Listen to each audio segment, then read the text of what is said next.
Hi, welcome to another DVD video of how to fit to a Volvo Penta 280-290. This particular model of Hydrofin is the FS300. It's codenamed that because it's for fast users. So if you're using your boat above 16 knots most of the time, certainly anything above 18 knots for any duration, you should be asking us for the FS model because it's narrow, it's a very good fit to the exhaust cavitation plate. Remember, if you have got 280-290, you've got this very thick cavitation plate with the exhaust built in at the back, full width. The 270 version has a triangular smaller exhaust at the bottom, so you'll know if you've got this by you could read it on your manual or on your engine, but if you haven't got any of that because it's a little bit old and painted over, for example, just look for a thick cavitation plate which encompasses the exhaust within it as the outlet at the back here. So what I want to do is just talk about the tools. We use 1/4 inch drive as per the instructions. We don't use 1/2 inch drive because they're too big and strong and you can wind off your nuts and bolts. We use an Allen key and we also use a 10mm spanner. And as you can see, they're all small tools because that's all you need. I'll just put those to one side for a minute. What we're going to do is show you the underneath of this unit first.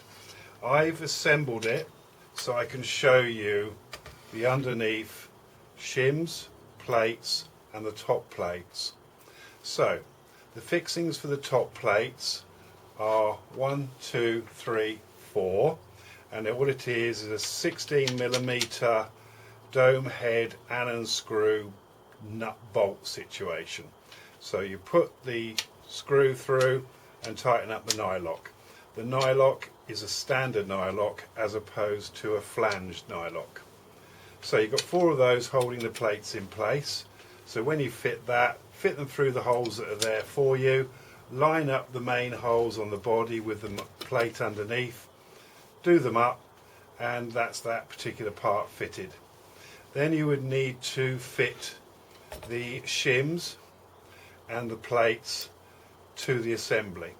Now we do that after we've fitted the rudders, because when you've done the rudders you can put it on the bench and it will stay upright when it's got both sides on for you to put the bolts through and finish the assembly. Have a look at the back here, which is in effect the front. When it's up here, you'll see that these large plastic shims are angled so that when you put it on, the water deflects at that angle. So that's important to know. So let's just pop this unit on. As you know, we recommend you fit the rubbers in the kit, the rubbers on the bottom plate and on the top plate first. Fit them. Do not fit them to the cavitation plate anymore. That way, if you need to remove the unit, you don't have to buy new rubbers because they're not stuck on the cavitation plate. So imagine it's got the rubbers fitted as well. You basically slide the unit into place and fit it when you've lined everything up. Okay, so what we're going to do now is finish that we've just talked a little bit more about this particular product, showing you a little bit more about the underneath. The only thing I can think of to tell you is about the fixings, which is 65mm bolt, C-form washer, plate, shim, through both plates, another washer and a flanged nylock instead of a standard nylock, just for strength. The fins, rudders, will come onto those in a minute. So let's just fit it on and then we'll just finish this side rudder system for you. What we would tend to do, if you're lucky, is we will have marked starboard outer and starboard inner. So starboard right hand side port, left hand side going forwards. So we need to start with the outer plate. Now it's the same as the inner plate originally, with the addition of one hole here, and you'll see why in a moment. So let's just grab some fixings. Large washer bolt. We're going to do the back first. Put on the two shims. 1, 2.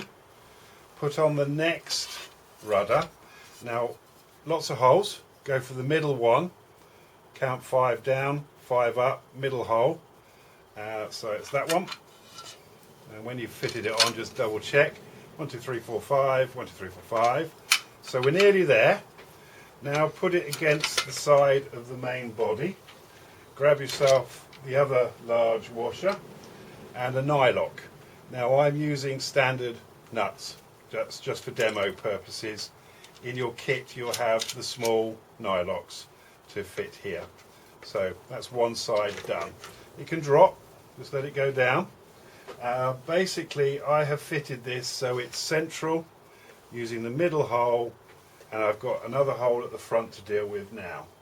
So what we need to do is again put in a nut and bolt and shim. Now I'm going to put this in from this side, which you can't really see, but it's this hole on the outer end, goes into the second one in, but we just need to put some shims in the middle.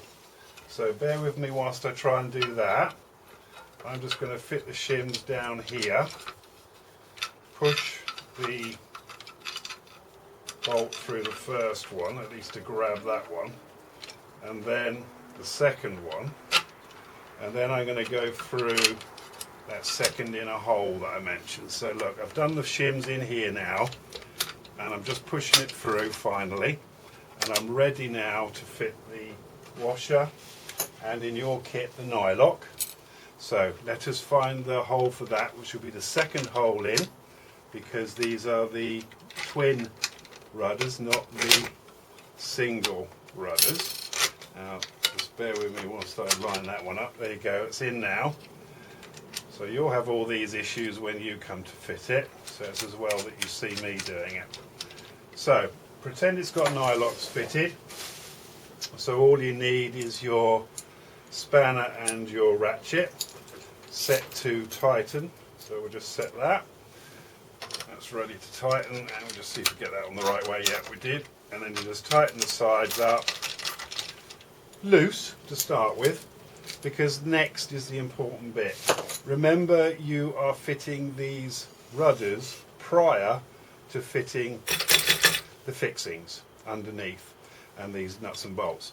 So the reason is you can now lay this loosely fitted set of rudders on a flat surface or bench, and then nip them up nice and tight, because you've used the bench as a level.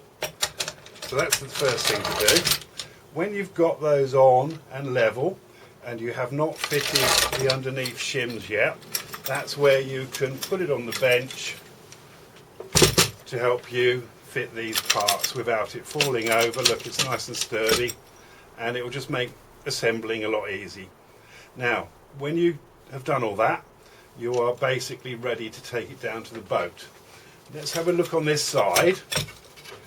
On this particular kit, I've used the hole in, one in from the outside on both sides, so they're even.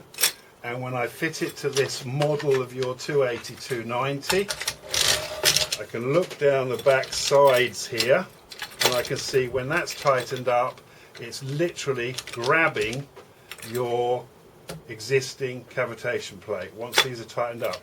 So don't feel scared to line it up and push these shims in nice. They're plastic, they're not going to hurt your engine. Nice and tight against your engine, because some people say to me, well, will it fall off? Well, the quick answer is no. We've tested it to 35 mile an hour, around about 30 knots, with extra drag factor fitted onto them. And because your cavitation plate, in fact your exhaust cavitation plate, has a particular design in that it's wider here at the back than it is as you go further forward, basically it tapers in, It does that because it's a moulded product and it needs to be released from the mould. So naturally, if you put this clamping system here and here onto this and tighten it up, naturally pushing everything close to the actual cavitation plate and then nipping them up and following the instructions we give you, then it's clearly, not only is it clamping on, and it's got the rubbers as well, it is literally on a taper, so it's not going to fall off. Okay, basically that's your information video on the what we call the 2+2 rudder system with spacers in between, and they're fitted on the horizontal and they're fitted midway, and that will give you great steering at slow speed but no hindrance at fast speed. What we found with our tests is that we needed this narrower FS top plate because when we fitted the standard wider top plate, basically the steering got real heavy and it caused a bit of drag, because not only was it wider than the cavitation plate by some way, it also came back a long way and had a downward angle hydrofoil at the back. All that added drag to people, remember, that want to go above 16 knots, around about 20 miles an hour. So from our experience, this slim version with heavy duty main plate in 4mm and the extra thick top plates and the extra thick bottom plates, fantastic unit, won't fall off, won't bend, won't cause you any trouble, but it will solve a lot of your wandering about problems when you're trying to moor up in the marina. And also if you've got to go fishing and you've got a course keeper, an autopilot as such, then this particular unit will help you keep on course and make the autopilot work a lot less hard during the day. So enjoy this product. I hope you've enjoyed the video, and I hope what I've said will help you assemble it at home just like this. And now when it's all tightened up in terms of the rudders, all the rest of it is loose except these nuts and bolts holding the top plates. In other words, the shim system is loose, look. You're just ready to take it to the boat, slide it on, level it up and nip everything up to a nice snug fit. Basically that's the end of the video, so I'm just going to get up and turn it off, but thank you very much for watching.